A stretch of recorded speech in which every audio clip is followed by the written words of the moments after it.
So with great thanksgiving and joy, I want to introduce to you and ask you to give a warm welcome to Dr. David Lose.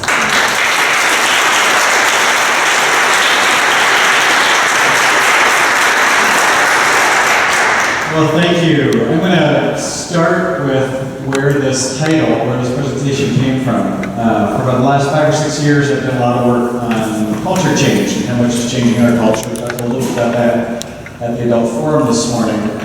And I have been going around different churches presenting some of what we were learning in this grant project about the church in this time of a changing culture and world. And I began to notice this pattern that quite often this one question kept popping up, usually at the end of the session, often not even during the Q&A, but on the way out. Someone, almost always 60 or above, would say, "This is all really interesting. Is this why my children don't go to church? Is this why my grandchildren don't go to church?" And then one day, I was really grateful when, at the end of the presentation in an adult forum setting, one of the members, again, probably early 60s, asked it during the presentation so we could talk about it. And he kind of expanded on the question. He said, here's what's hard for us. When my brothers and sister and I were young, my parents took us all to church, to Sunday school, we were all confirmed, and we all go to church. When our kids came along, we took all of them to church and Sunday school and youth group to make sure they were confirmed, and none of them go to church. What happened? And then came what I always think is the question beneath the question. As his shoulders slumped a little, and he said, "What did we do wrong?" And I think that question, the question beneath the question, puts its finger on this reservoir of grief, not just concern, but grief of our senior generation, wondering what has happened. How was it in such a short time we had so many people going to church, and then looking at our kids and grandkids and agonizing, aching that they don't. One of the things I've always said, if I had $5 for every time a pastor said this to me, my kids' trust fund for college would be in good shape. The pastor will begin by saying, "I have great kids. We love them. They're doing wonderful things. I'm so proud of the things they're doing. And I know they learn the values behind what they're doing at church. But they don't go to church. They don't see the point of it. It doesn't seem to meet their needs." And so that's what I want to talk about. And it began really thinking that through. It began in that adult forum because it gave occasion for us to reflect together as a group. And that's part of what we're going to do on what has changed. And so I said, to this gentleman, I said, do you remember what it was like when you were growing up on a Sunday morning? What kind of options did you have for spending Sunday morning? And he had the same chuckle. Because, it was, this church happening outside the Twin Cities. It was going to be Norwegian Lutheran, Swedish Lutheran, or Danish Lutheran. If you're really going to walk on the wild side, you're going to go to the Methodist church. But you're going to go to church, because that's what we did. And I said, now, jump forward a little bit, and think about your kids' lives. What options do your children and grandchildren have for spending their Sunday mornings? And of course, we couldn't stop naming them. There is no Sabbath left in our culture. Not only in religious terms, a time set aside for going to church, there's no time to rest in our culture. I remember there was a Time magazine that came out in I think it was the early 70s, and it was looking ahead to the 2000s. It's funny now that we can remember back when the 2000s seemed so far away. We wondered what the world would be like. Now we're in that world. But that particular cover of Time magazine was anticipating the future, and the big concern that was on the cover, the biggest problem they anticipated in the 2000s was going to be boredom. Now keep in mind, this is the early 70s. It's the advent of the computer. Computers are becoming more and more popular. More and more companies and factories are being automated. And they thought, with all the work done by robots and mechanized factories and computers, what will be left for people to do? We'll just all be bored. Clearly that hasn't happened. So, what we might remember, if we don't remember quite that far back, we might remember, do you remember when email first came out? And it was heralded as a time saver? Right? Remember that they're all like, we won't have to play phone tag anymore. Where now for most of us, email is a bane of our existence. I don't know about you, but whenever I go away on vacation, I have two unsavory choices before me. One, check email every couple of days and never feel like I get away, but kind of keep up with email. Or two, decide I'm not going to look at that email for 2 weeks, but then start dreading the second week coming back to an inbox that has 1,000 unanswered emails. There's just more and more things that have kind of crowded our lives. So it's not uncommon, and I'll confess, I have spent some Sunday mornings as the timer at my son's swim meets, which is something unheard of when I was growing up. But there are so many recreational sports, so many activities. Life has changed significantly in the span of a generation or two, and that's what I want to kind of spend some time talking about, investigating. And I'm going to touch on some of the themes that we worked on, in fact, at the Synod Assembly, for those who are there. And just kind of think about that. And to start the conversation, though, I want to take a step or two back and think more broadly. And what I want to talk about is this, what I would call the storied nature of our lives, the powerful role that story plays in shaping our lives. And to do that, I actually want to start with these pictures. And I want to talk a little bit about wine glasses. Now, I'm guessing that if you looked at those two pictures, I don't know how well you can see, but if you were to guess which one of those glasses was more expensive than the other, which would you suppose? The one on the left, right? Something about it's a little finer, a little thinner. Would you guess that it's that much more expensive? Which immediately raises the question, why would you spend $70 for a wine glass if you can get more or less the same thing for $225? Now, I'll tell you, I've been this long enough that I know in this size group, there are probably 2 to 3 people who could tell me why they have already spent $70 on wine glass. I am not going to ask you to out yourself. You can just keep that to yourself. But it makes you wonder. And the suggestion is that the decision you make about buying a wine glass, like most of the decisions we make, relates almost entirely to the story that we tell ourselves about ourselves. In fact, each of those wine glasses itself is telling a story, and you will finally purchase the one that lines up most closely with your own story. So I'm going to start with the one to the right, the 225 glass. That glass you can buy on Target.com or maybe in the Target store. If you go online, you'll find it. That's the picture I found. They've probably changed it since then. And with that advertisement, Target is trying to tell you a story. And you can begin to think about it. It's a story about a life, about a good life, a comfortable life, with a leather chair, and there's bookshelves and pictures and plants. And what Target is hoping is that as you look at an advertisement, you'll start telling that story also. You'll fall into the story. And you'll imagine coming home at the end of a long day and sitting in that leather chair and reaching out for that glass half filled with buttery Chardonnay and thinking to yourself, life is good. And as with all stories, this one not only narrates something, it also promises something. Stories always make promises. And this promise is very clear and often quite compelling. You see this life, this good life can be your life for just $2.25 a glass. Now, the other wine glass is also telling a story, the more expensive one. And that one is made by an artisan wine blower by the name of George Rydell. Every glass the Rydell company sells is hand blown, which is why it's so much more expensive. And if you go on their website, you'll find lots of great pictures too. But I thought that their story, the story they're telling, was best caught by this tagline: if the wine matters, so does the glass. It's that simple. Now, I don't know if any of you are bothered by the fact, as I am, that the comma after glass should really be a semicolon. Anyone else notice that? I just, we're grammar nerds unite.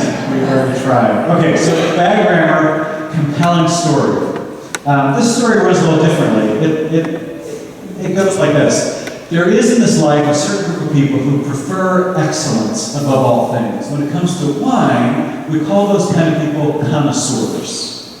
Now, there aren't many of us, but that's okay. We don't like it that way. But if you're one, you'll know that if the wine matters, so does the glass. It's that simple. Now, there's two really interesting sets of research from scientists about wine and wine glasses that I want to share at this moment. One comes from the scientists we would call chemists. And chemists will tell you that if two glasses are made of the same material, more or less the same shape, then guess what? They don't impact the taste of the wine at all. It makes no difference. There's this other group of scientists, though. We call them psychologists, who have also proven, without a shadow of a doubt, that if you believe that your wine glass affects the taste of the wine, it does. In fact, they've done some really interesting experiments along this line. My favorite is when they constructed a common kitchen with two dining rooms on each side that are pointed identically. Same silverware, cutlery, glasses, same chef, same meal, same waitstaff. Everything's exactly the same, except for just one thing. One group is told that the wine being paired with their meal comes from Northern California. And the other group is told that the wine being served with their dinner comes from North Dakota. And I like to say, when you're from Minnesota, that's even funnier. And then they asked, the wine's actually the same, they're just telling them a different story. After the meal, they asked the folks not to rate the wine or the meal, but the competency of the chef, 2 steps removed. And the people who thought their wine came from Northern California rated the chef as significantly better than those who thought their wine came from North Dakota. Story constantly shapes us. And it's not just true of wine and wine glasses, it's true of story. Let me think ahead of time. What's the big kind of warehouse super grocery store down here? Costco. Okay, so imagine, Cub was the one from the Twin Cities. I still have that in my mind. So imagine that's Costco. Do you have Whole Foods? Kind of it's like a boutique organic chain. Those stores attract people who are telling 2 different stories. If you're going to Whole Foods, the story you're telling yourself goes along these lines. I'm all about organic food. I don't want my kids to have pesticides, I'm about sustainable agriculture, local farmers, food to table, and for all those reasons, it is worth the premium. And it is a premium. You know what the nickname for Whole Foods is? Whole paycheck. Whole paycheck. It's worth the premium to shop at Whole Foods. Now, if you're going to Cub or Costco, you're thinking of a different story. You're thinking, look, I'm trying to make my consumer dollar stretch. Organic's great, you can get it, but I love to buy in bulk and I love the variety. If you can't find it in Costco, stop it. But those are 2 very different stories. And the question becomes, which of those stories is true? One, the other, both, neither? What psychologists would tell us is that it's the story you believe. That as stories become true in our lives, as we believe them and live into them. Or you can do the same thing with cars. You can say to yourself, look, I'm trying to make my commuter dollar stretch, I'm going to drive a smart car, I'm all about the environment. Even though there are bigger cars, much bigger cars, they get better gas mileage. Or you could say, look, I would love to drive a smart car, but I've got little kids, I'm all about safety, I'm going to get an SUV, even though SUVs tend to be among the most dangerous cars on the road. Because they're not classified as cars, for safety purposes, they're like trucks, and their size and shape makes them more likely to roll over.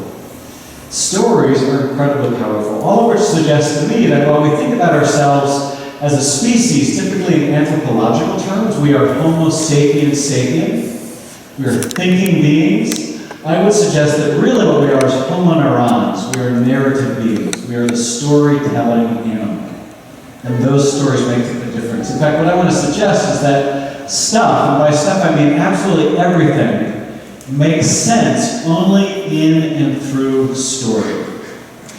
And the major challenge of being church in this day and age is frankly that we don't know our story very well anymore. Our story, Christian story, biblical story, has shrunk in our imagination. And when we talk about why our youth or our children are or are not going to church, The overwhelming reason today's youth have a rather superficial relationship to the Christian story. Actually, I'll back up a little bit. A couple colleagues I know, Kendra Casey Dean at Princeton, Christian Smith, was at Duke, is now at Notre Dame. They did a longitudinal study. It was over a period of a decade or so. Actually, probably almost 20 years now. They began interviewing young people who were involved in congregations. And this is Roman Catholic, Protestant, Evangelical, across the board, and tracking them through early adulthood and asking questions about their faith and their relationship with the church.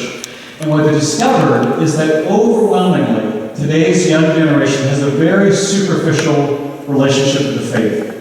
And they didn't mean that critically, they meant it's relatively thin. They kind of like, they're not against church, they kind of like it, but they don't know that much about it, and they're not that interested in learning more. So a relatively thin relationship. And when they probed further, they discovered that the overwhelming reason today's youth have a relatively superficial relationship with faith is that they have no idea why that story matters to their parents. Isn't that kind of interesting?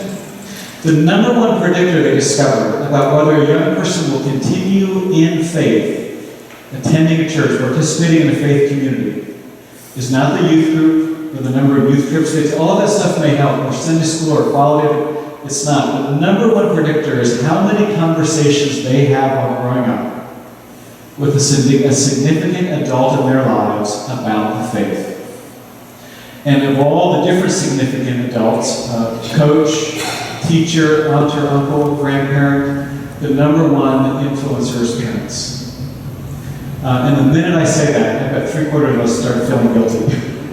As we thought, boy, how many times did I talk with my kids about the faith? And the reason most of us have not had many conversations with our children or our grandchildren about our faith is because we never learned what that looked like. Our parents didn't often have those conversations with us. They didn't have to. The whole culture was encouraging us to go to church. So it didn't even occur to us. We all knew what we were doing. Sometimes when I was a young pastor and I would have a young family or a couple in the church and they decided they weren't going to come anymore and they decided to tell me about it, which was rare, usually they stopped coming. Every once in a while they want to let you know and they want to make sure that it wasn't personal. They didn't want to hurt your feelings. And often they'd say something like, Pastor, church just isn't working for us anymore. And what they meant was it wasn't fitting into that crazy busy lives of email and hockey games and swim meets and orchestra and all the stuff everyone was doing. And it occurred to me after a time, if I were to ask my parents when I were in their middle 80s, Mom, Dad, when you were a young couple with young kids, did church work for you? They would not understand the question. Right? It made no sense. They didn't expect church to work. Don't get me wrong, they didn't expect it to not work either. It just wasn't a category. They went to church because that's who they were. They went out of that sense of duty or obligation. And that's kind of what I want to move to. I want to think about what's changed in those two generations from where my parents are to where my children are. And the first one I've already alluded to, we no longer enjoy the support of the culture. Now, I don't want to over-dramatize that and talk about a hostile culture. I don't want to go there at all. It's just simply to recognize that for 300 years, political leaders from all different sectors assumed and encouraged church participation, and that's no longer true. When I was in 6th grade growing up in Lancaster, Pennsylvania, I remember my excitement when I got chosen to be a magi in the public school, our annual Christmas pageant, and running home and grabbing my mom's tea set, and wrapping it in tin foil and bringing it back and hoping I asked her for it. This is the tea set that she was given for her wedding. And this was going to hold the myrrh. Couldn't wait. It's a public school. And that may, again, this varies whether you're in urban, suburban, rural context, but more and more our public schools do not tell the Christmas story the way they did when I was growing up. And it's for a very good reason. They'll often have children of multiple faiths in the classroom. It's a different world than I grew up in. My kids probably know more about the world's religions than I do because they have friends who are in those different faith traditions. So when my daughter was in the 5th grade and she was playing basketball, one evening she came home and started teaching me about Muslim customs of dress for women and girls because her classmate, teammate, her friend, could not wear the team uniform, and so she explained to me different codes and in Islam and what they're doing to accommodate that. This is the world they're growing up in. And in that kind of world, we don't imagine that there's one religious story that will be taught and all the others will be excluded. So it's just noting it's a very different environment. But it wasn't just school, it was also culture. How many of you at one time or another saw the Andy Williams Brothers Christmas program? This was a 25-year mainstay. The groups that got launched from here include the Jackson Five, the Osmond Brothers, these different groups. For 25 years, Andy Williams and his brothers taught the American public the Christmas story through song and stories and reading. And that's just a different era. And again, this isn't to complain or to get nostalgic or stir up the culture wars. It's just to notice the culture's changed significantly as how we think about our task of faith formation for a young changed. As confirmation Sunday school changed as dramatically as the culture has, probably not. So it's something we want to attend to. Second reason we've also alluded to already. We've moved from what I would describe as the age of duty and obligation, to the age of discretion. Now, a little bit to unpack those. What I mean by duty and obligation is what I talked about earlier. You do things because you know you should. Right? When we think about that, we think about the greatest generation. The nation calls for a generation to come to war, and they come because they know they should. And when they came back to their jobs, and they joined the Lions Club, and they went to church, and they built congregations, and they did all of this without asking why. It was just simply, this is what it means to be in America. Now, when I think about the age of discretion, think about discretion in that sense of discretionary time or discretionary income. It's this idea that there's so much, or sometimes so little, you need to make a choice. You need to exercise your discretion. And so there's a lot of ink that's been spilled about this emerging generation being more egocentric or more narcissistic. I want to put all the value judgments to the side. And I want to think about the world in which they're growing up. They're growing up in a world of unimaginable choice. This kind of unbelievable level of abundance. When we walk into a Starbucks coffee, we have in front of us literally 84,000 possible ways to order a cup of coffee. And that is true of almost every element of their lives. How they're going to receive information, where they're going to get their news, how they're going to interact with their friends socially. There's just this unbelievable world of choice that we could not have imagined. And in that kind of environment, you are forced to exercise your discretion. And so you begin to get used to, in every situation, making decisions. And the decision is usually on, what will I get out of this? Right? And so when someone applies that to church, we think, oh, how self-centered. And yet we are regularly exercising that because there are so many possibilities that we are thinking, and it's a pretty good criteria. What return on investment will this make? How will this reward my time? How will this help me be a better person? How will this enrich my life and my community's life for that matter? And that's the world they're growing up in. I think about it sometimes in relation to, I don't know if you've ever done this, you want to paint a room, like your living room, and you go to Home Depot or Sherwin-Williams or Hirschfield or whatever it is, and you ask for what I now call the dreaded color wheel. And I'll usually say something like, we're thinking about painting our living room green. And they give me the color wheel. And I had no idea there were 128 shades of green. Lime green, mint green, wintergreen, fresh green. You know, it's endless. And before I'm done, I'm usually like, I give it back. I just want to say, I have been thinking about dark, medium, or light. Like, how do you choose? You know, how do you choose among all those options? Except it's not just paint color, it's not just flavors of coffee, it's political affiliation, it's religious affiliation, it's transportation, it's housing, it's career, it's just so many ways of thinking about yourself that our younger generation does not have the luxury of receiving an identity. They are actively and always constructing that identity. One more example. When my mom went to college, she went to Gettysburg College 60 plus years ago. In addition to her being a wife and mother, which was simply assumed, she had two career options. She could be a nurse, she could be a teacher, and she was a teacher. When my daughter Katie, her granddaughter, goes off to college in a couple of years, to good Lutheran college, if we can afford it, she will have a vast array of choices about who she wants to be in the world. That much change in such a little time. And in that world of incredible overflowing abundance, the one thing that is scarce is time.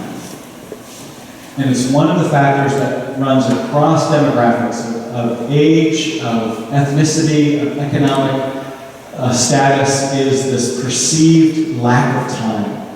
And in situations where you have a lack of time, you will not do things just to do them.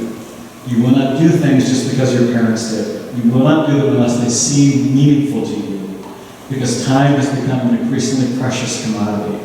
And so the emerging generation will not go to church unless somehow it helps them think about the rest of their lives and make sense of their lives in this world.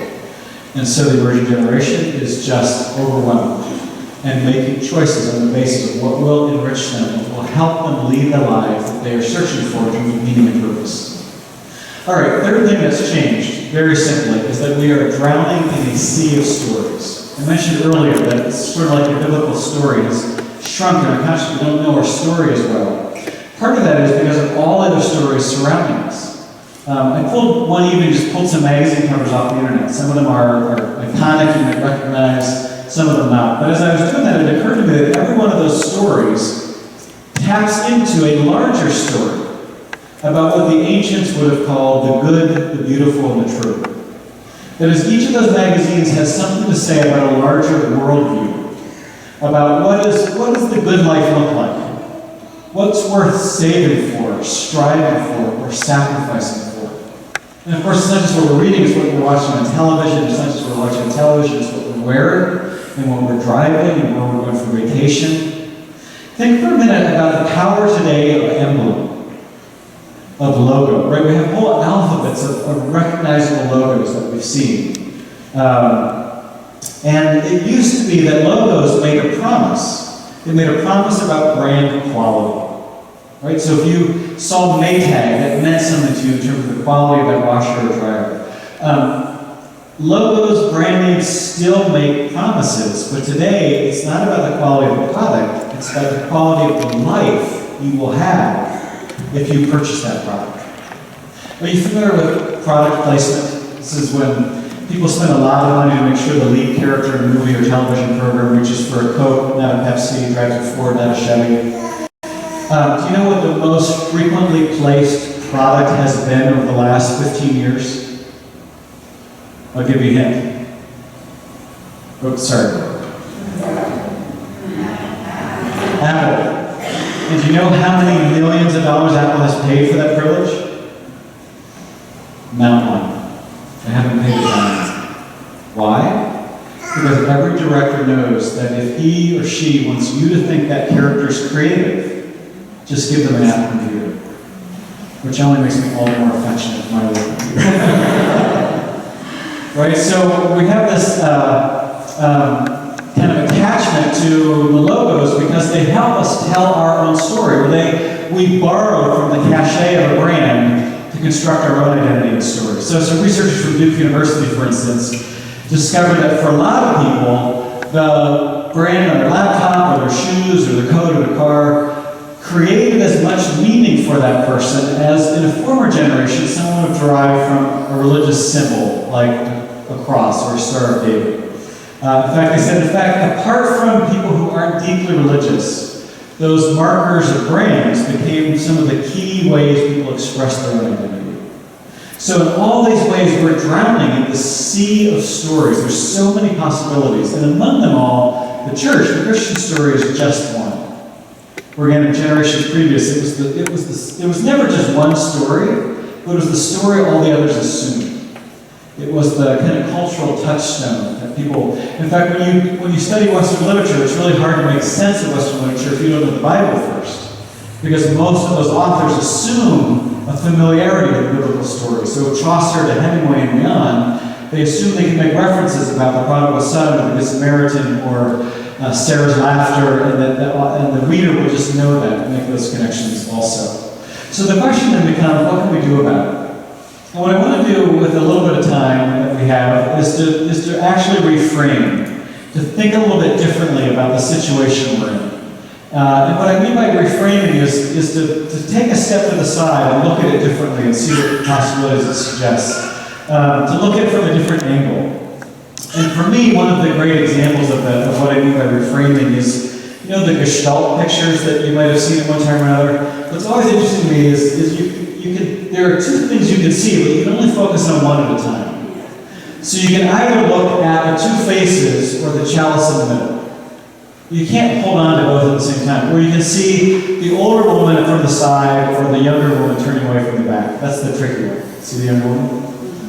But you have to choose. This was interesting. You have to choose which details you're going to focus on to bring a different picture into focus. Or, I love this poem by a 17th century Japanese poet. Barns burned down. Now I can see the moon. All right, both of those are true. Which one will we attend to? Which will we focus on? And if we can reframe our situation, then we can also reconsider. We can think a little bit differently, think for a second time, see what else we might discover. So what I want to invite us into is a series of reconsiderations. To think a little bit differently about our church lives in relation to the kids and grandkids we care with so much about, the emerging generation. First thing I want to have us reframe or reconsider is the way we think about the world we live in. The way we consider our particular situation right now. And I do that because typically we tend to be very good problem solvers. Right? And that's for a good reason. Evolution favored problem solvers. We tend to get ourselves out of fixes and move on. The challenge of that is we tend to reduce every new situation to a problem to be solved. And the challenge comes when there is massive change and we actually don't even know that we don't have the right information to fix a problem. We need to understand the context first. So the distinction I like to draw sometimes is between a puzzle and a mystery. And I borrow those terms from Malcolm Gladwell, one of the essays he had in a book called What the Dog Saw. And he actually borrows it from a military strategist. And the example that Gladwell uses is from the military world. He said, problems are something where whenever you identify a problem, what you typically need is more information to solve the problem. A mystery is when the context has changed so much that not only will more information not help you, but it might actually get in your way because the rules of the game have suddenly changed. And as long as you think you can fix it, you're not going to notice that the world has changed that much. So the example this military strategist used was the question that haunted the U.S. military for a while: where is Osama bin Laden? That was a problem. That was a puzzle to be solved. And eventually they got enough information and they found him. The other question around that time was, what will a post-Saddam Hussein Iraq be like? And they collected all kinds of information. And of course they weren't anywhere near being right because they didn't realize that whole world of the Iraqis was going to change when you take that person out of the equation. And so I want us to kind of look at the world we're describing, not as a problem to be fixed or a puzzle to be solved, but instead to imagine it as a mystery to be encountered. That is, if you are going to make a difference in the world in which our kids live, then it's important to come to know that world and value that world and love that world with them. They are not a problem to be fixed, and their situation is not a puzzle to be solved. They and their world that they're growing up in, which is so different than the world we grew up in, is a mystery to be experienced. And can we walk in and ask questions and get to know that world, trusting that if we live in that world with them, then things like strategies, approaches, and things to do will suggest themselves over time. Can we resist the urge to solve the problem and instead treat this different world as a mystery to be enjoyed because it also is part of God's good creation? All right, second thing I want to do is kind of relate to that. I want us actually to reconsider how we think about intelligence. And I particularly want us to get better at asking questions. And I have found that across the board, the more education you've had, the harder it is for you to ask questions because you're worried that by asking questions, you look like you don't know what you're doing. And the hardest question of all or the hardest words for educated people to say are three. Not, I love you, but I don't know. I spend a lot of time when I'm commuting listening to a podcast by the guys who wrote the book Freakonomics. It's called Freakonomics Radio. And they've had a couple podcasts on this, and I think their latest book has a whole chapter on it. That from there, they now do a lot of consulting in Fortune 500 companies across the country. And they've said on numerous occasions the most debilitating aspect of the U.S. business culture is the inability to admit you don't know an answer. That there's so much pressure to look competent, and that we equate saying I don't know with incompetence. That they say it wreaks havoc in our business environment. For two reasons. One, when a boss asks a question, everyone pretends they have an answer. You waste a lot of time chasing down bad answers. But two, as long as you think you know, sorry, I just had a flashback to 1,000 conversations I've had with my 17-year-old son. When you already think you know the answer, there's nothing to learn. This is our son. Every time his mother or I will offer any suggestion or correction, a little correction, he'll always explain why he did what he did. Right? And I'm always like, dude, I told you not to do that. If you can explain to me why you did, you will do it again. Yeah. So when you think you have the answer, you have nothing to learn. And so what I want to kind of do is reclaim I don't know as powerful words. And to think differently about intelligence. So to do that, I'm going to put up two little pictures.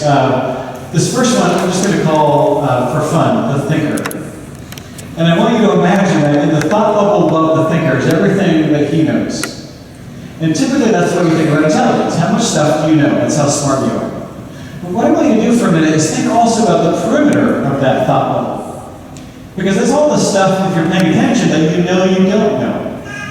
Right? This is what we hate about know-it-alls. They don't know there's a perimeter. You know? It just it goes on. No, but some people know, like, that's what I don't know anymore. So I want to think about that, what's inside the bubble, but also the perimeter, at the edge, the mystery, what you don't know and still might learn.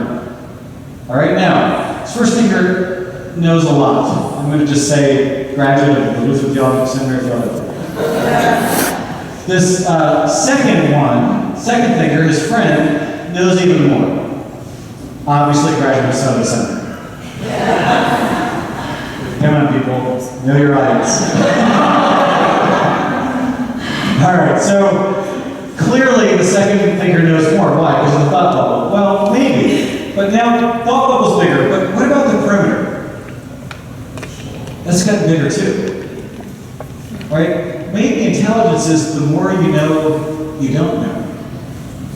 The more you have to learn. The more mystery you encounter in daily life. The more you get excited about discovery. Can we think about intelligence that way? That it's not having all the answers, it's being alive to the really good questions. And when I think about it that way, it reminds me that the earliest Christians did not call themselves Christians. Do you know what they call themselves? The people of the way, which I find fascinating. Right? Who are you? We're people on the way. People of the way. People who are trying to live into a way of being. People who are trying to be like Jesus. And people who were literally on the way. They did not imagine they had all the answers. And I think I mentioned this about forum, but it strikes me in the season of Easter as we read multiple Easter accounts from different Gospels, and there's a lot of different variations in those stories that are really interesting. But one of the uniform similarities, consistent across all four, is nobody expects the resurrection. In fact, nobody believes the resurrection. I just find that kind of astounding. That the people who were with Jesus the longest and knew him the best and heard all the predictions about the coming across the resurrection not only did not expect it, but did not believe it when it happened. So you have Thomas today, doesn't buy it. In weeks going forward, and I don't know what this next week, the story from Luke. Jesus comes back, he has them broil some fish, he eats it, he has them feel him because he knows they think he's a ghost. And then Luke will say, and then, in their joy and doubt, and while they were still disbelieving, they asked him. Right? That's kind of astounding. So can we imagine that actually faithfulness is not equated with lack of doubt? But that in fact, when people have questions or doubts, that the best thing we can do is remind them that they are in awesome company. because not one of Jesus' followers believed. And it took time for them to live into a whole different reality. They were called people of the way. And sometimes that way was beautiful and pleasant, like driving the Shenandoah Valley. And sometimes it wasn't. So the question becomes for us, when we encounter a generation that's emerging and is filled to the brim with questions, and encouraged to be skeptical of the forms every young generation is encouraged, has to be skeptical of the forms they've inherited. Can we offer them a wide welcome, including all the questions they bring, and doubts and challenges, and to tell them that we are better for their questions than we would be without them? So when they, a neighbor of mine in St. Paul used to say, I really like Jesus. I don't know if he was the Son of God. I'm like, that's fine. His earlier followers weren't sure of that either. Well, I like the stories about him suffering. I don't know if he was raised from the dead. Trust me, that's a good question. Come and see. Or the overwhelming impulse of the gospel, especially the Gospel of John. Whenever you make a question, the answer isn't an answer. The answer is an invitation. Come and see. So we provide a wide welcome to people with questions and make sure they know that they're welcome. And then also, can we overlook those three powerful words, I don't know, and get in the habit of following up with four more, what do you think? Because when you say, I don't know, and then invite someone else, you've created suddenly a community. You value the gifts of those who are around you. And are thinking about their life together in a very different way.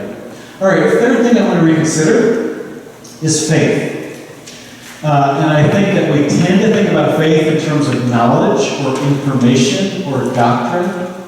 And so it comes to mind often are creeds and confessions that you should know these, be able to say these and have them memorized. And I want to think about faith differently. I want to think about faith as trust. If faith, in fact, there's this really interesting shift between the first generation and the second generation of the Reformation. When you are reading Martin Luther, you will again and again read Luther equating faith with trust over and over and over again.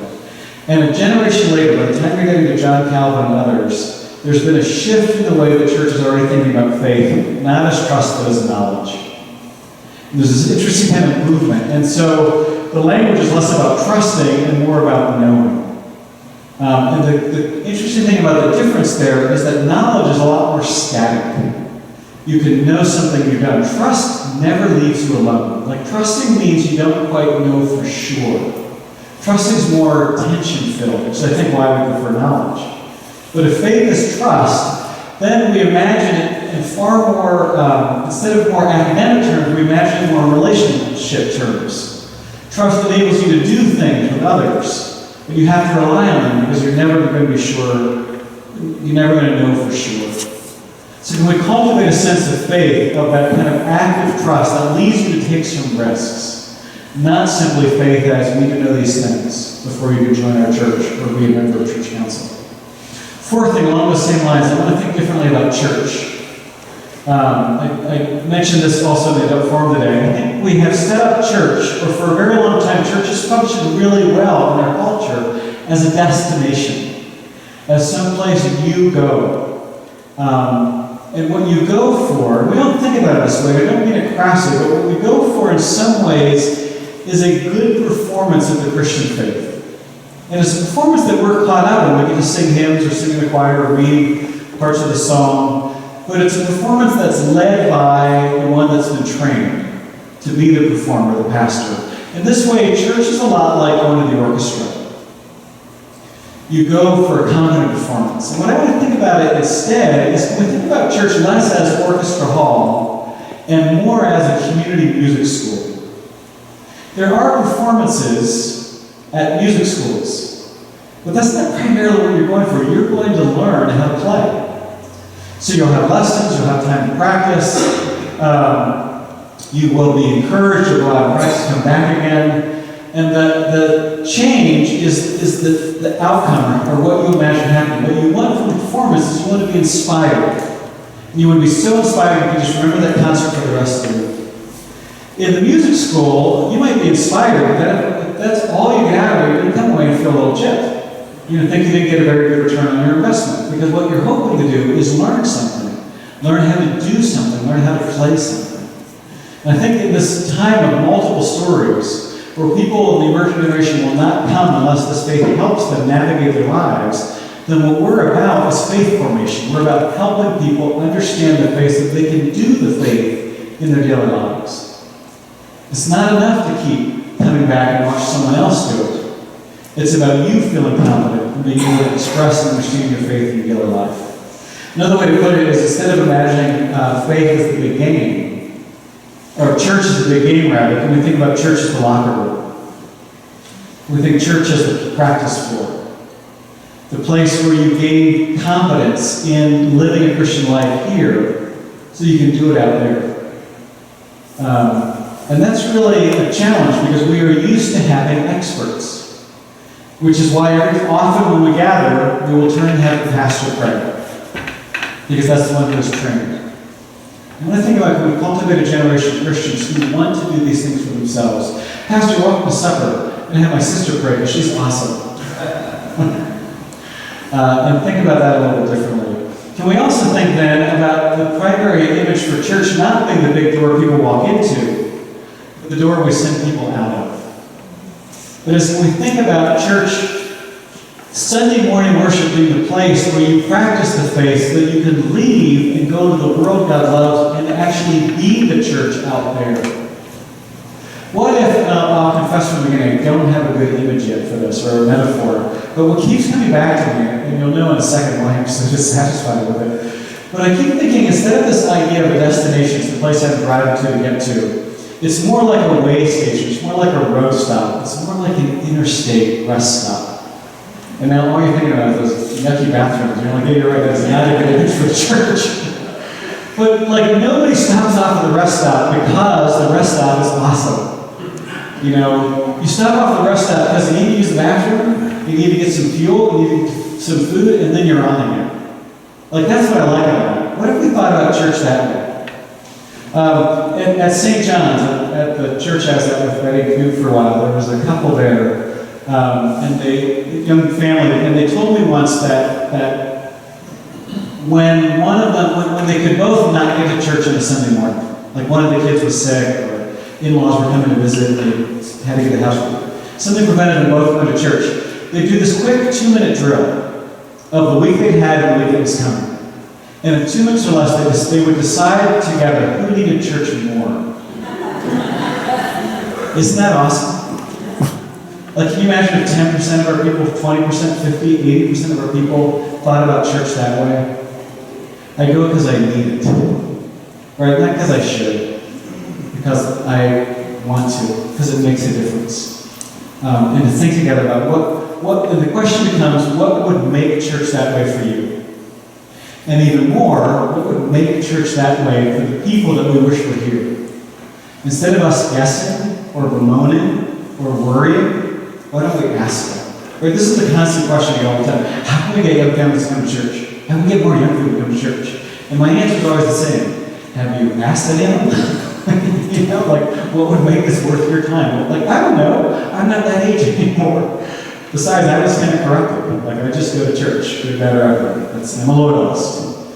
Ask people who aren't here, who might be here, what would make this meaningful, interesting? And then start thinking about how to be that kind of community.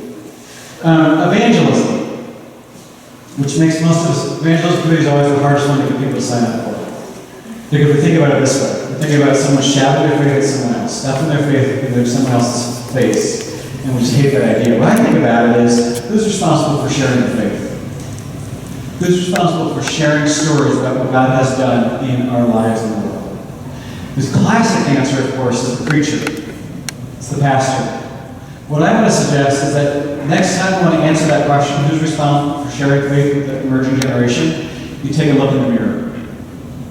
Because this, again, there is a power in the testimony of adults to our children that is greater, actually, than when the pastor preaches a wonderful sermon. I'm not saying sermons don't matter. I spent my whole life teaching people to preach. I'm just saying there is actually a greater power in an adult speaking to a youth about why faith matters to you. Because our emerging generation knows that the pastor gets paid to talk about this stuff. And has no doubts that the pastor understands and loves the faith. It's the parents we're curious about.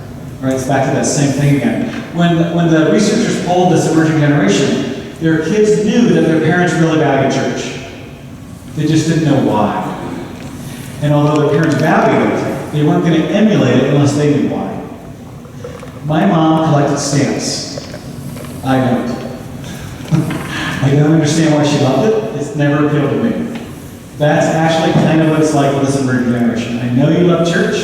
I don't understand why. I'm going to do something I love. So can we imagine then taking some responsibility for talking? And so the number one thing you can do to help encourage kids to stay in church is actually before you tell your story. I know I've just been saying, tell them why church matters to you.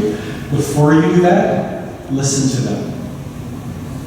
This is a generation that's growing up with thousands of channels broadcasting things at them. We need to earn the right to be heard, even when it comes to our own stories.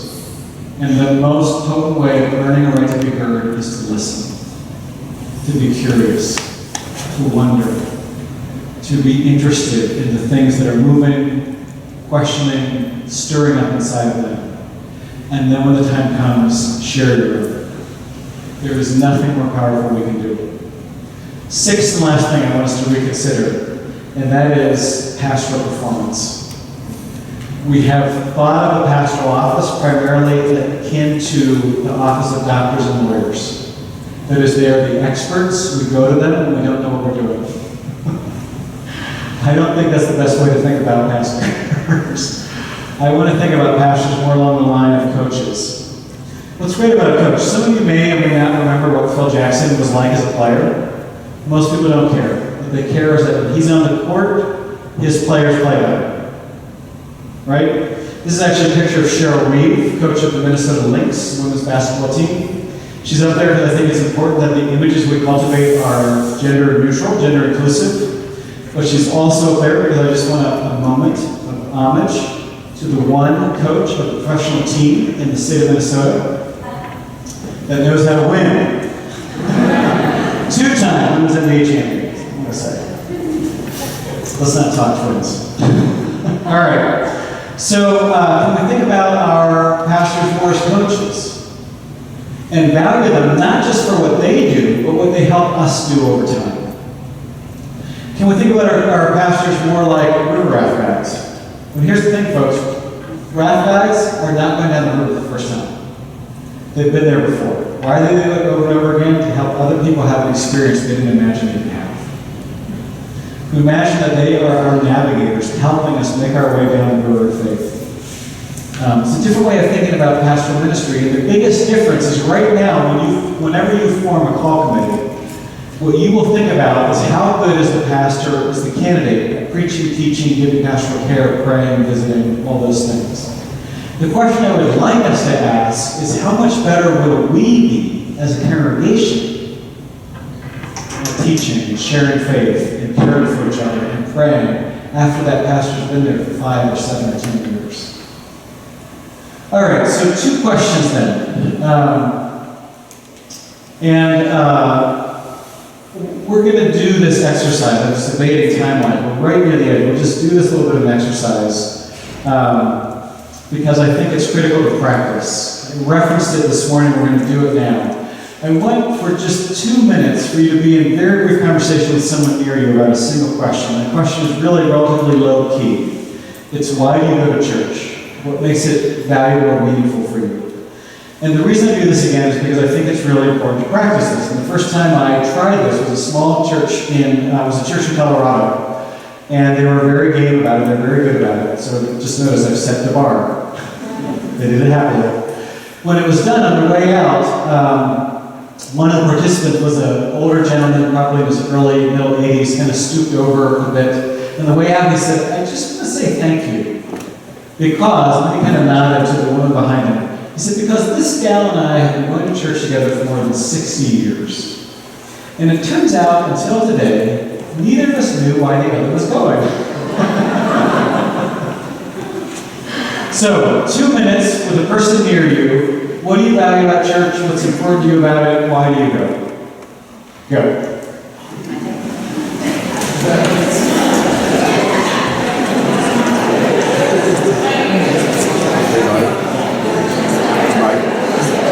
Do that. It's not just to be sound guy, right? Do you get a recharge from being here? Yes, that's me.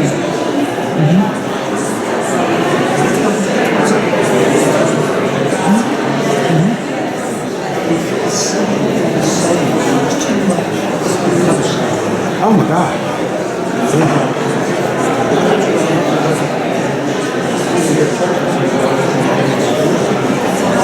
Yeah, you were sick or you were in church. That was it.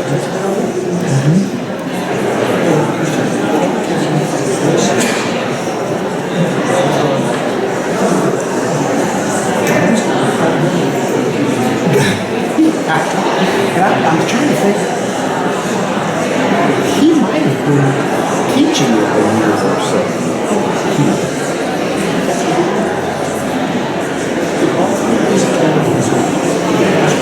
Did he? Okay. I know he taught it some. I can't remember off the top of my head now. He taught all 3 years. We made a transition there where catechism started on Sunday. It started on Wednesdays when I think I was in 7th grade. By the time I was in 9th grade, it was on Sunday mornings. All 3 years? Okay. All right, I promise to keep it to 2 minutes. We're good, we're all right? Yeah. We've been sitting in pews talking to one another, no fishers through the floor, nobody's falling in, we're good. All right, the reason I think that kind of exercise is important because as we practice it, we become more comfortable in it, we become more confident of our ability to talk about our faith at our church, and we may just become comfortable enough to tell other people who are not in church why church matters. And honestly, all of our concerns about the decline of the church, they will all change the minute the majority of our congregation is willing to tell people why they like church and invite people to come along. It's that simple, and it's that hard because we haven't been trained to do that. But it's also that simple. Second question, this is not for just now, but for going forward. The question we'll all need to wrestle with is, how much are we willing to change? Because when you start asking people what would make church important to you, attractive to you, some word that you felt was nourishing you in your relationship with God, sending you out in the world to be a servant in the world, they will have ideas. And those ideas may not be the way we've always done things. And the simple question becomes, how much are we willing to change? This is not change for change's sake. This is change for the sake of our children and grandchildren. What are we willing to experiment with? What are we willing to give up? What are we willing to put on the table? What are we willing to try differently? Knowing that just about almost everything we do was new at one time. And how might we imagine inviting people into our community? This is the way I think a lot of us think about hospitality. We think about hospitality in terms of being very nice and patient and giving people plenty of time to learn how we do it. Be super, super nice to help them learn how we do it. And what I would imagine hospitality is actually valuing the person who's coming so much that we imagine they have things to bring and gifts to contribute that may in fact change us. In fact, we hope they do. We hope they bring such extraordinary gifts that are all changed into a new community in the midst of that. So that's the question I'll leave with you to think about in your own settings and your own conversations that you're having as we go forward. Knowing that we ask these questions for the sake of the people we love and aren't here. All right. Do you want to have a little time for conversation? Q&A? Okay. Just say Q and R. I don't have all the answers, but I will give a response. Q and R, response time. So if anyone has a question, I'd be happy to bring the microphone so you can be well heard. Any questions for Dr. Lewis? Where I have known you all in silence. As I was taking notes, I was wondering when you were talking about the mystery. And you said it was something that needed to be encountered or experienced with the other person. This is between the adult and the child and grandchild. With the movement on the planet today, things happening so quickly, do we have enough time to really wrestle with that? That's a really good question. And the difference for me again is, so we say our kids aren't going to church the way we'd like them to, so that's a problem, let's solve it. I know what we'll do, we'll have some programs. Or we'll hire a youth worker. Or there's something wrong, we'll fix it. And what I want to imagine is that the world in which our kids are growing up in is so significantly different from the world we grew up in. I mean, here's one little example. I think about how every generation of adolescent has probably complained about how boring their family is.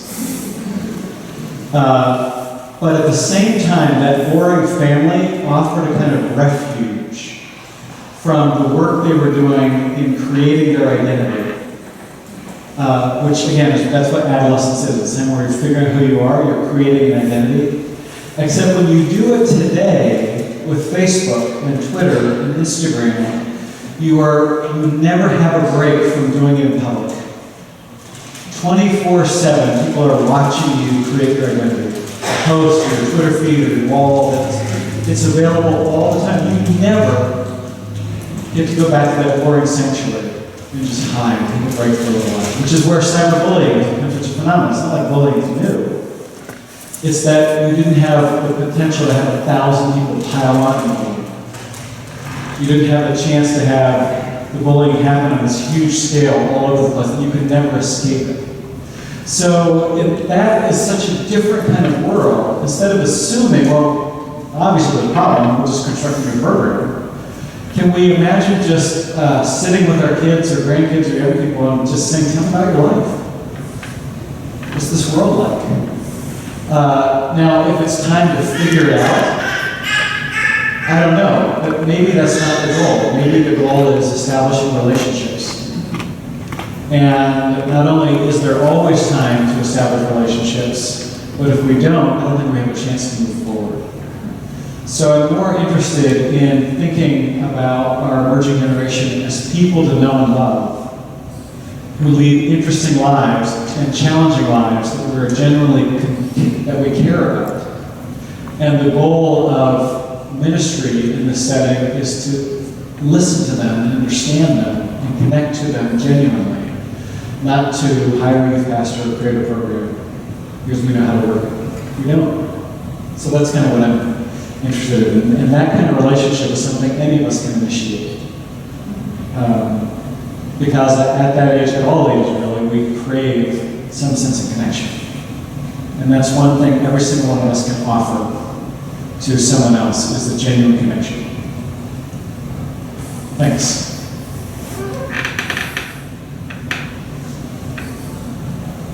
I wonder if you can address the issue of busyness. I think you did a little bit about all the options, all the opportunities.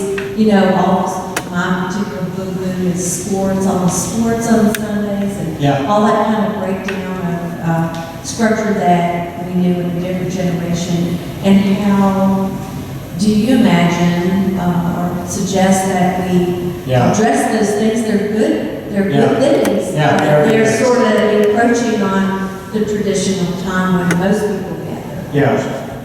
It's another great question. When we first moved to Twin Cities, our kids were like 4 months old and 2.5. And we thought we had hit the jackpot because in the Twin Cities there were so many, we could see our kids would have so many opportunities that we never had, which is kind of what every parent wants. But they were 4 months old and 2.5. By the time they got to be 8, 10, 12, 14, and were able to take advantage of those opportunities, it held our lives captive. We would count up the hours that we spent schlepping our kids around, and it was like 8, 10, 12 hours a week, just driving them to these activities all over the cities, music and sports, and And we realized we had come to worship the altar of everything you can give your children, you should. And I'm not, I think that's worth calling into question. But that's kind of the world we live in. And the question is it really serving us for them? Is more always more? Is more always better? And how do we value sanctuary and Sabbath so that people can get to know each other? Sometimes busyness is an excuse for relationship. It doesn't have to be. I would try to talk to my kids who are driving around, but often we keep everyone so busy, we realize we don't know each other that well. And I completely don't have an answer, but I think it's something we need to start experimenting with and trying with. One congregation I know out in Minneapolis, a little congregation in the first ring suburb where it was Scandinavian historically, and a lot of those people had moved out to the suburbs and had been really struggling for a number of years, getting smaller and smaller. They called a half-time pastor, they couldn't afford a full-time pastor. And she asked them to talk about what their gifts were, their primary gifts. And they discovered that when they thought about their gifts, they thought they were really good at hospitality, making people feel welcome. And they really valued Sabbath, time to be a meaningful relationship. And so this little church decided on this experiment where they would have Sunday worship only every other week. And on the off weeks, they would have a Saturday evening meal, hospitality, and a sending service into Sabbath. And the invitation was for people to spend Sunday in a way that they did not feel like they were running. Church was not one more thing they had to get to, but they also asked them to think about their sports and other things. Can you be, as an individual, a household, family, together and spend some Sabbath time in relationship? And 3 years later, they're growing slowly, steadily, just because for that, it's not the answer for everyone, but for that community, it was a way of trying to create some calm in the storm. And the question, again, it's not an answer, but as a community, how do we struggle with those questions? And again, I'm as guilty as the next person. When our son hit 5th or 6th grade, we discovered he loved swimming. And we discovered we were all happier after he had been swimming. A little too much energy, hormones kicking in. I didn't have a farm I could send him out to work on. But unfortunately, the church we were going to was kind of far away, and confirmation was the same time as swim practice. And we were like, all right, we feel like we should send him to confirmation, but we know we're all going to be happier if he goes to swim practice. So it's not one answer at one time. I think the question might be, because why do we choose sports over church so regularly as parents? Because the coach won't let our kid play. But it's not okay to miss. It is okay to miss church. That's what we think. And I think the other reason is because we see the tangible difference, right? I saw the difference swimming made in my son's life. Harder to measure confirmation. So I think one of the questions we need to ask ourselves is, are we thinking short-term or long-term? Right? That yes, you will become a better hockey player. Hockey's in my head because that was always the big one in Minnesota. Soccer, dance, swimming, you name it. Yes, you see the difference it makes in your child's life. Odds are he or she is not even a professional hockey player. Which doesn't mean there aren't a lot of good things about it. But in the long term, when you think about your child 20 years from now, are you hoping that he still plays in the rec hockey league? Maybe. Are you hoping they're part of a faith community and their faith is important to them? Probably. So if those are our values, then how do we think about living those values down?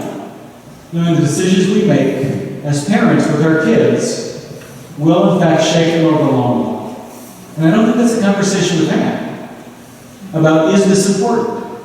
If it's not, might it be? If it's not, then we probably should just go play the sports.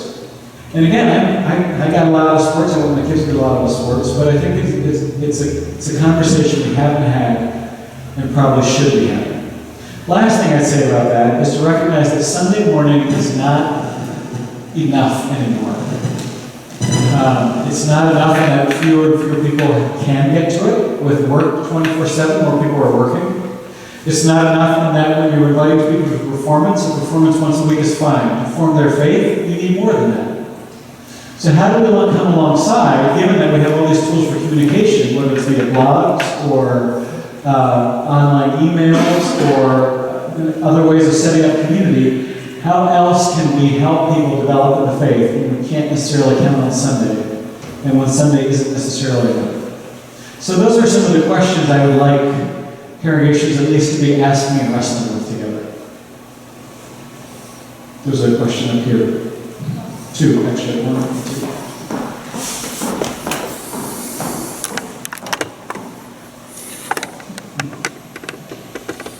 I was just, in listening to the presentation, I was wondering, one of the things that seems to have changed so much is we always have to measure our success in this world. How do you measure the success? How do you know? Is it how many people are here on Sunday morning? Is it how many teenagers have connected with you on Facebook? How do you know it's actually working? Yeah. Yeah. Next question. Yeah.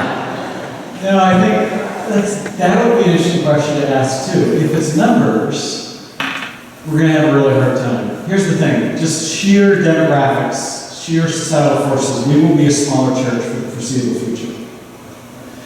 That's a given. What's not a given is we may also be a more vibrant church. It does not take a majority to make change, it takes a critical mass.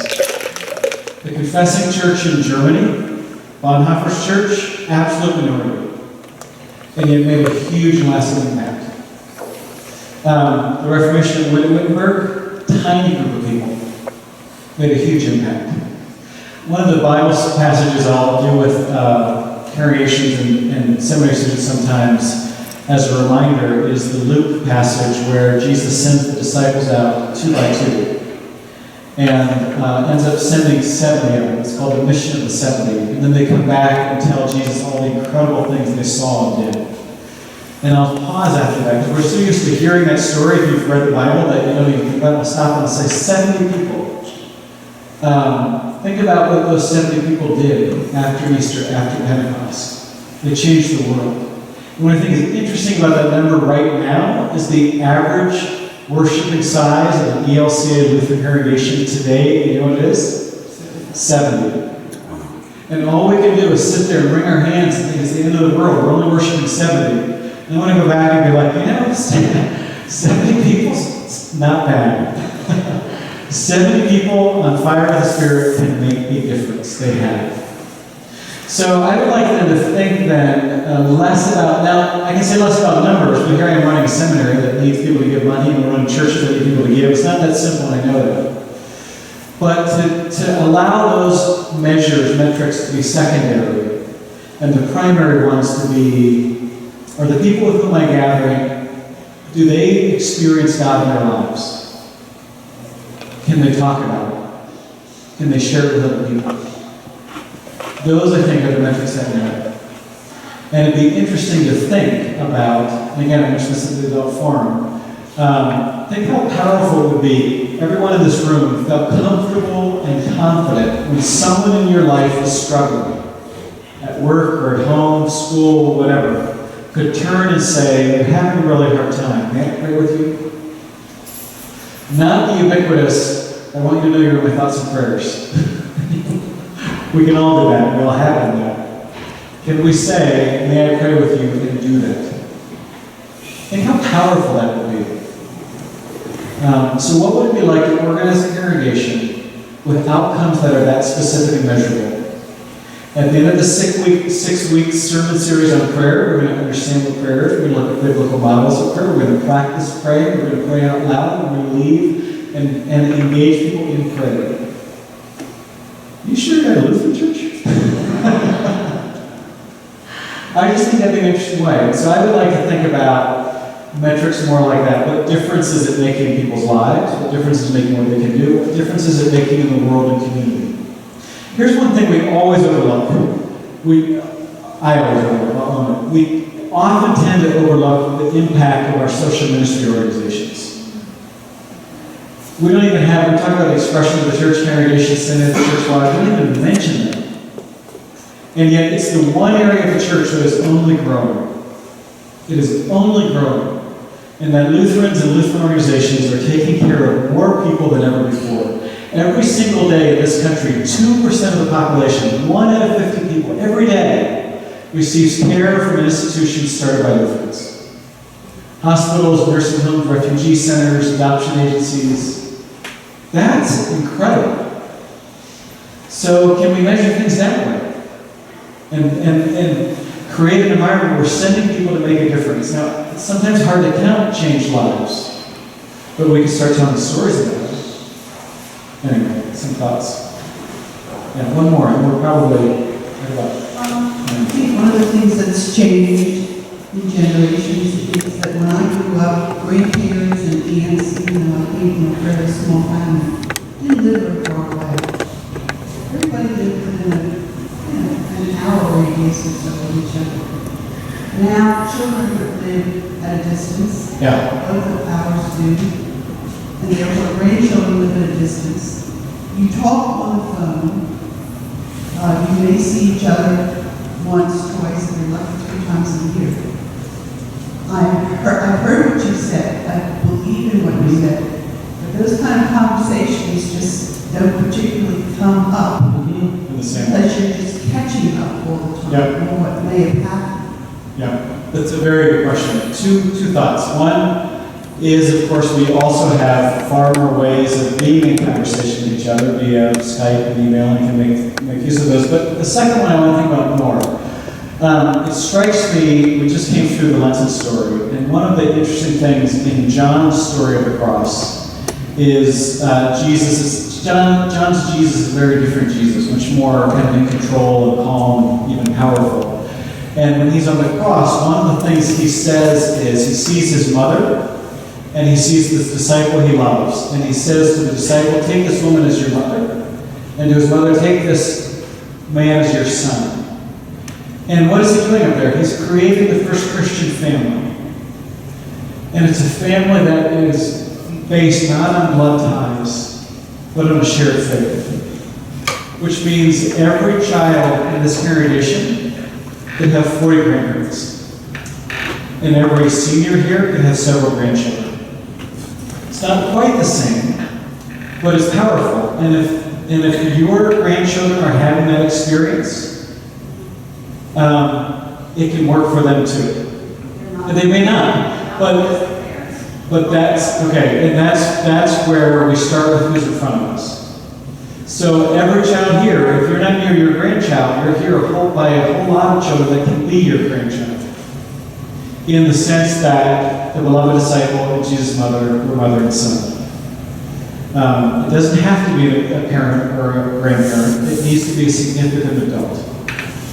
And I think that's the encouragement. When we look around and we see the young people around us, not as hoping that they come, but as people to get to know, to care for, to listen to their stories, and share them. Thanks. Yeah, one more.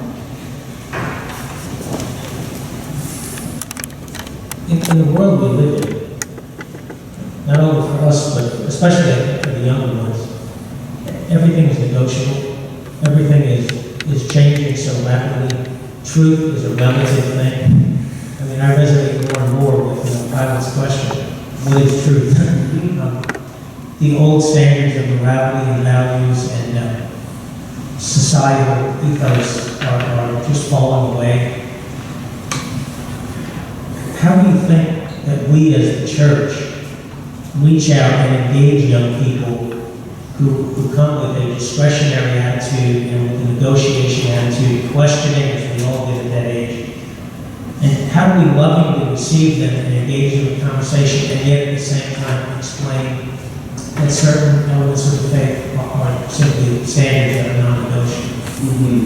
And how do we do that in a way that doesn't just sort of alienate them or have them dismiss us? Well, see, I knew you all closed-minded and old-fashioned, you don't hear. Yeah, you ask good questions. Here's something I want us to keep in mind. The Christian church has also been through a series of negotiations for 2,000 years. And in each generation, we have hit things that we thought were not negotiables until we negotiated them differently. So there was a time when most of the Christian church, actually until relatively recently, when you're talking 2,000 years, thought that it was perfectly understandable and acceptable for one person to own the flesh of another person. And during the Civil War in this country, you had Christians divided over that very question. Because some felt, as a matter of biblical authority, it was a non-negotiable. And a century and a half later, nobody would argue that. 50 years ago, we thought that the minister absolutely had to be male. And much of the church, Roman Catholic Church, Conservative Protestant Church, still does. Non-negotiable. We negotiated it. And I say that just to remind us that the church has regularly been negotiating things. And has regularly made a distinction between what sometimes they will call things that are secondary and things that are primary. The fancy Reformation word, just so you feel like you got your money's worth, is adiaphora. I love that word. Adiaphora meant things that were not primary, which is not to say they're not important. They might be incredibly important, but they're not what unites the church. And the one non-negotiable I would hold out is the one that Luther argues for in that window 500 years ago, which is that God receives and accepts us by sheer grace with no prior requirement. It is unconditional love. And in our children's lives, in our lives, in the Christian generation life, amidst all of the sense of relativism, or the shifting and changing, there are very few people who are actually relativists, right? I mean, relativism is like, sheer relativism is like, you like chocolate, I like vanilla, you like totalitarian dictatorships, I like democracy. It's fine either way. Like, nobody really thinks that, except for maybe a semester when you're sophomore in college. And you're in that philosophy class. But what we do feel like is that lots is under negotiation. Lots is unstable, lots is changing, and we kind of feel the one thing that none of us think is negotiable is the need for another person to accept us as we are. It's the one thing we hunger for. It's the one thing that scares us, because to be fully accepted is to be fully known, or at least to allow yourself to be known, which is to be vulnerable. And to do that means they may get to know you and then reject you. Other people have. And that's the constant sort of. But that is one of the universals. They need to belong. And I think that is the non-negotiable that we can offer. And the rest we promise to walk alongside. There are two, okay, I hate it when people reduce things to just two things. I'm going to do it anyway. I always think of that Mark Twain, there are two kinds of people in the world. People who divide the world into two kinds of people, and people who don't. I guess I am one of the others. All right, so I think about two kinds of religion in the world. Both of them look around and say, this is a pretty rocky, turbulent place. The world is a pretty bumpy place. One view of religion is that when you come to faith, the tremors stop. It gives you a guidebook, a handbook. Things are black and white, you know what to do, just do it.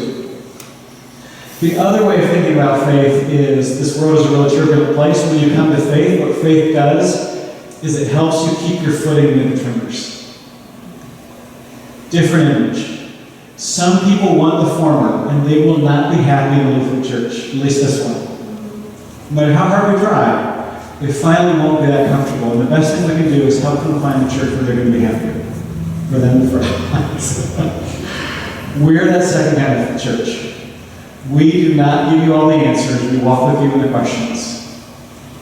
We help you find your footing in a pretty crazy world by reminding you again and again that God loves you and we love you.